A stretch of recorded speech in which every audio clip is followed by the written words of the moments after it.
सनातन धर्म दुनिया का सबसे प्राचीनतम मानवता का धर्म है। जियो और जीने दो की प्रेरणा देने वाला धर्म है। सबके कल्याण का मार्ग प्रशस्त करने वाला धर्म है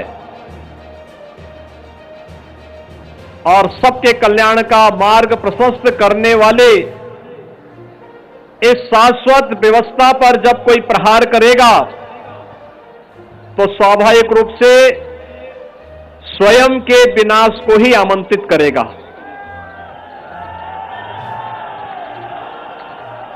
वे ताकतें जो आज भारत को कमजोर करना चाहती हैं, वे समाज को बांटने का काम उसी रूप में कर रहे हैं जैसे कभी त्रेता युग में रावण और उसके अनुयायी कर रहे थे। बहनों और भाइयों, नाम का अंतर है। काम उस समय भी उनका बांटने का था, आज के वे लोग भी उसी रूप में कोई जाति के नाम पर, कोई क्षेत्र के नाम पर, कोई भाषा के नाम पर, कोई परिवार के नाम पर समाज को बांटने का जो कुत्सित प्रयास हो रहा है, इसके माध्यम से राष्ट्रीय एकता और अखंडता को चुनौती दी जा रही है। ये दीपोत्सव हम सबको एक नई प्रेरणा देने का एक अवसर है।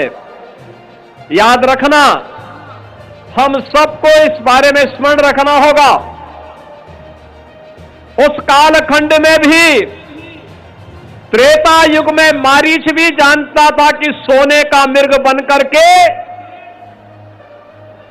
मेरी क्या दुर्गति होने वाली है। उस समय इंद्रजीत और कुंभकर्ण भी जानता था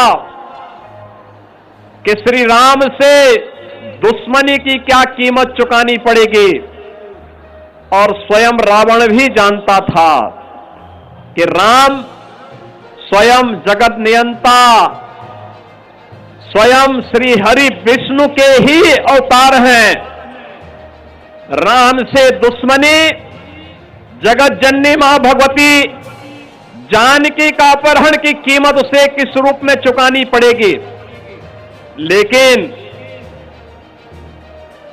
जाके प्रभु दारुण दुख दीना, ताके मति पहले हर लेना, और यही त्रेता में हुआ था। रावण हो, कुंभकर्ण हो, मेघनाथ हो, मारीच हो, खरदूषण हो, ताड़का हो, ये सब एक जैसी गति को इसलिए प्राप्त हुए क्योंकि इनका पक्ष धर्म का था, असत्य का था, अन्याय का था, अत्याचार का था, शोषण का था। और आज भी राजनीति के लिए सेम बने हुए कुछ लोगों के पितरों को राजनीति के नाम पर चाचा और काकाओं की इस जमात को भी मालूम है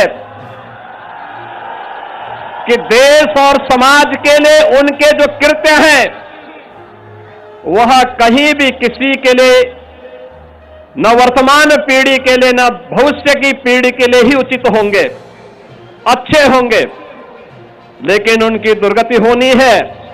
इसलिए वे लोग भी आज फिर वही कार्य कर रहे हैं, बांटने का काम, आपस में विभाजन करने का काम, ऐसे ही लोगों को प्रश्रय देने का काम कर रहे हैं जो कार्य कभी रावण ने किया था, जो कार्य कभी दुर्योधन और दुशासन ने करने का किया था, और उसके परिणाम क्या हुए थे, यह हर कोई परिणाम के बारे में जानकारी रखता है।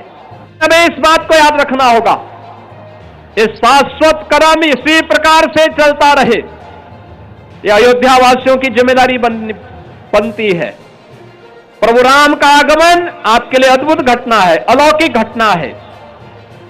अयोध्या धाम को दुनिया के मानचित्र पर प्रस्तुत करता है। अयोध्या के माध्यम से दुनिया को एक नई प्रेरणा प्रदान करता है।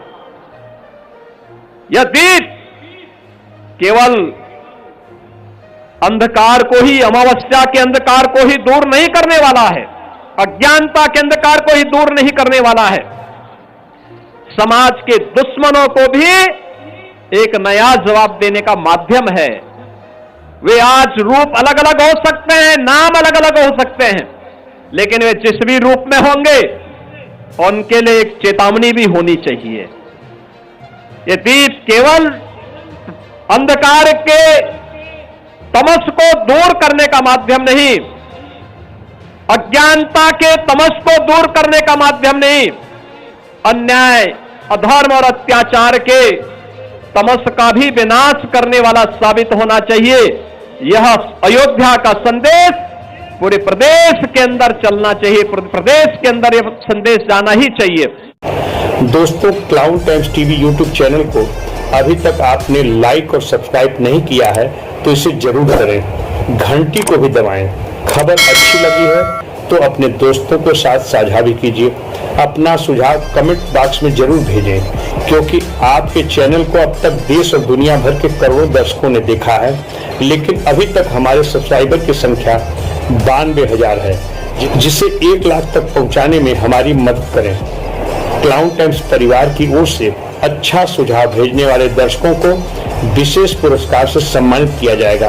अंत में हम फिर एक बार आपसे अपील करेंगे कि आप अपने चैनल पर 1 लाख दर्शकों को जोड़ने के लिए चैनल को लाइक करें, सब्सक्राइब करें, बेल आइकन को प्रेस जरूर करें। क्लाउड टाइम्स की खबरों को फेसबुक पेज पर देखने के लिए पेज को लाइक जरूर करें।